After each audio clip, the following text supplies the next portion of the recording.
ராணிப்பேட்டையில் உயிரிழந்த மனைவிக்காக புதிதாக வீடு கட்டி திறப்பு விழா நடத்தியது ஆச்சரியத்தை ஏற்படுத்தியுள்ளது. தாஜ்மஹால் மட்டும்தான் காதலின் புனிதமான சின்னமா? பார்க்கலாம். காதலின் புனித சின்னம் என இந்திய மக்களால் கருதப்படுவது ஆக்ரா நதிக்கரையில் அமைந்துள்ள தாஜ்மஹால். உயிரிழந்த மனைவி மும்தாஜின் நினைவாக ஷாஜகான் கட்டிய கல்லறையே காதலின் பிரம்மாண்ட சின்னமானது. ஒரு மன்னனால் தாஜ்மஹால் கட்டியது பெரிய சாதனை என எண்ணிவிட முடியாதுதான்.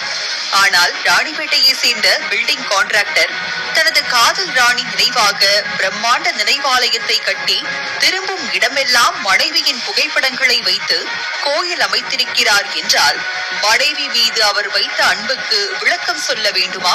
ராணிப்பேட்டை மாவட்டம் துறையூர் கிராமத்தை சேர்ந்தவர் 52 வயதான பழனி. பில்டிங் கான்ட்ராக்டரான இவருக்கு செல்வி என்ற மனைவியும் நிஷானி என்ற மகளும் உண்டு. 2 வருடங்களுக்கு முன்பு நிஷானிக்கு திருமணம் நடந்து முடிந்த நிலையில் கடந்த ஆண்டு மார்ச் 5ஆம் தேதி பழனியின் மனைவி செல்வி உடல்நலக்குறைவு காரணமாக காலமானார். செல்வி உயிருடன் இருந்த காலம் வரையிலும் ஒரு அழகிய தனி வீடு கட்ட வேண்டும் என விரும்பியிருந்தார். இதற்கான முயற்சியில் ஈடுபட்டுக் கொண்டிருந்த போதே செல்வி காலமானார். இதையடுத்து அவரது உடல் சொந்த நிலத்திலேயே புதைக்கப்பட்டது.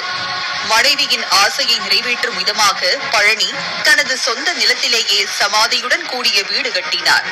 செல்வி துளசிவனம் என பெயரிடப்பட்ட வீட்டில் படுக்கையறை, சமையலறை என அனைத்து வசதிகளும் திரும்பிய பக்கமெல்லாம் மனைவியின் புகைப்படங்களை வைத்துள்ளார் பழனி. சமாதிக்கு அருகே சிறிய படுக்கையறையும் வைத்து அங்கேயே படுத்துக்கொண்டு மனைவியின் நினைவுகளோடு காலம் கழிக்கிறார் பழனி.